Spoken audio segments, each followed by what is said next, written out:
Oi, gente. Essa é a pior notícia para o Bolsonaro. 61% dos brasileiros dizem que não votariam em Bolsonaro de jeito nenhum, segundo a pesquisa da IPESP. E eu quero trazer para vocês a análise de que o mais importante em termos estratégicos para nós nesse momento é tentar fazer aumentar justamente a rejeição do Bolsonaro, porque quanto maior for a rejeição do Bolsonaro, não só a gente pode angariar votos para outras candidaturas progressistas, mas a gente pode garantir que essas pessoas não vão votar no Bolsonaro nem no primeiro turno, nem no eventual segundo turno. Tem parte do eleitor bolsonarista que nunca votaria em um Lula, em um Guilherme Boulos, em um Ciro Gomes. Nunca votaria. Mas essas pessoas podem ser convencidas a pelo menos não votar no Bolsonaro. E se conseguimos mais e mais pessoas a não votarem no Bolsonaro, isso daí já vai ser uma vitória. Esse é o primeiro passo da estratégia que eu coloquei no meu vídeo, como derrotar o bolsonarismo, dicas iniciais, que nós temos que trabalhar justamente pelo aumento da rejeição ao Bolsonaro. Esse é o elemento central da nossa estratégia e inicial, mais importante. Claro que fazer comparações entre governos e gestões para ir tentando seduzir, quebrando resistências e, quem sabe, converter alguns votos, é uma estratégia importante. Mas aumentar a rejeição é fundamental, porque parte dos votos bolsonaristas nunca migrariam para um candidato de um partido que usa vermelho em suas cores, mas podem pelo menos migrar para o bloco dos que vão anular o voto, dos que não vão votar em ninguém, dos que vão votar em branco. E esse tipo de pessoa que pode ser persuadida a não votar no Bolsonaro ajuda a que Bolsonaro seja derrotado, porque pelo menos não ajuda ele a ser eleito, né? Trazendo os números, João Dória aparece com 55% de rejeição e Ciro Gomes com 44%, né?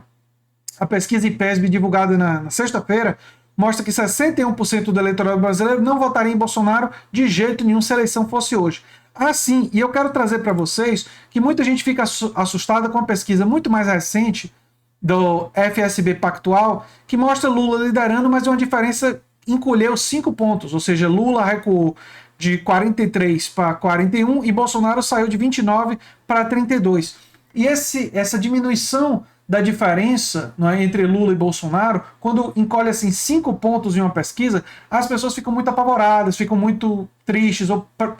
Olha, isso aqui tem muito a ver com os votos do Sérgio Moro que migraram para o Bolsonaro. E o Lula oscilou dentro da margem de erro. Então, Lula oscila dentro da margem de erro e Bolsonaro subiu com votos que vieram do Sérgio Moro. Votos que nunca iriam para Lula. Então, essa pesquisa aqui não é para ninguém se assustar, mas é para a gente reconhecer que não pode ter o clima de já ganhou. O clima de já ganhou é bobagem.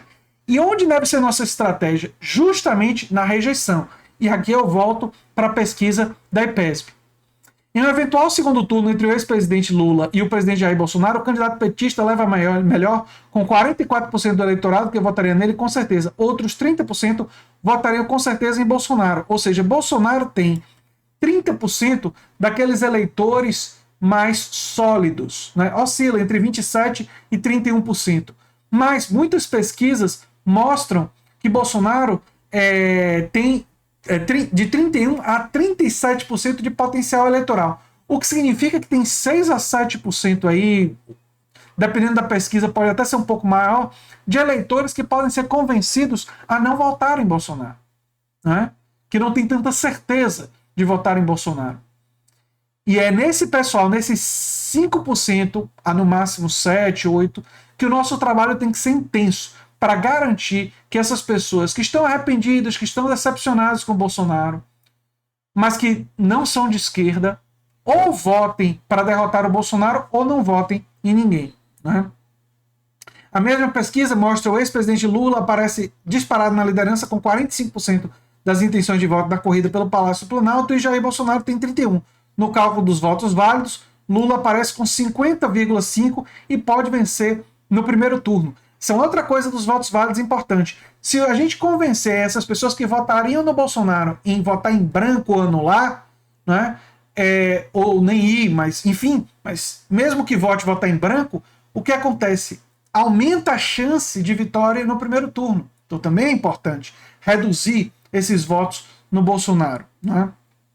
O ex-ministro Ciro Gomes aparece logo a seguir com 8% e o ex-governador de São Paulo, João Dória, com 3%. O deputado federal André Janones e a senadora Simone Tebet têm 2%.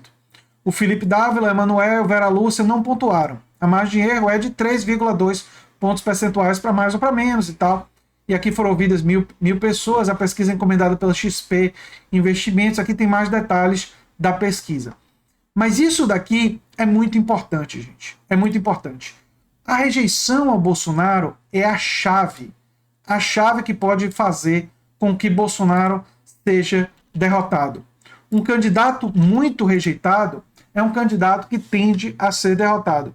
Porque parte do eleitorado brasileiro não vai votar num candidato que tem entusiasmo, vai votar no candidato que eles consideram menos pior. É a tônica de muitas das eleições brasileiras. Então, se nós aumentarmos a rejeição a Bolsonaro, se essa estratégia der certo e a gente trabalhar nesse sentido, o que é que vai acontecer?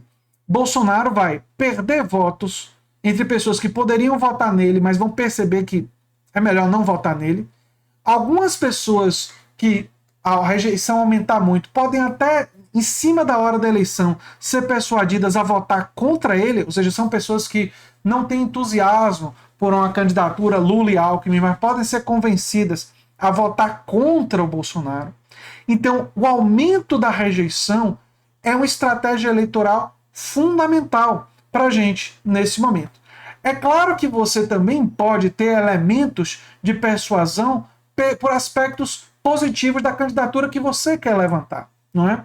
Você levantar quanto era o dólar na época do Lula e quanto o dólar está agora, índices de inflação, falar do preço da gasolina, falar do preço do gás de cozinha, lembrar coisas desse tipo e fazer o efeito comparação, fazer o efeito comparação no que se refere a investimento em educação, em saúde, que o governo Bolsonaro realizou dramáticos cortes nessas áreas, muito maiores do que qualquer outro corte que tenha existido anteriormente. Então, essas são estratégias que devem ser utilizadas também. Mas se você começa o processo de persuasão trazendo de cara o seu candidato, e se você mostra muita afeição ao seu candidato, que você gosta muito do seu candidato, existe uma tendência no ser humano a considerar que você é uma pessoa que não é objetiva, que você não está analisando de forma objetiva, usando um linguajar brasileiro, você não está sendo imparcial. Ninguém é imparcial, mas enfim. O mito da imparcialidade roda muito na sociedade brasileira. Então, quando você apresenta-se muito pró um determinado candidato, existe uma tendência a outra pessoa meio que recuar.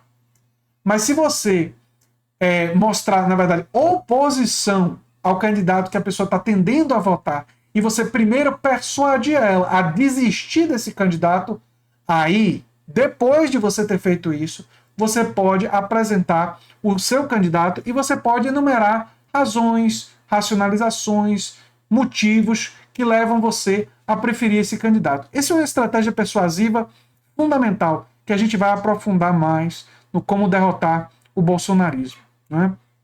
E a rejeição realmente é um aspecto muito importante que a gente precisa estar atento como estratégia eleitoral. Candidatos com alto grau de rejeição não vão ser eleitos. Se a gente conseguir jogar a rejeição do Bolsonaro para 70%, essa rejeição começa a impactar eleições outras para o Senado, diversas eleições vão ser impactadas por esse tipo de coisa. Eleições para governo de estado, a gente pode conseguir derrotar candidatos a governo que são bolsonaristas. Nós podemos conseguir derrotar candidatos ao Senado que são bolsonaristas, associando uma imagem muito negativa do Bolsonaro a esses candidatos bolsonaristas. E aí a gente pode produzir uma vitória eleitoral ainda mais larga e ainda mais significativa utilizando esse instrumento.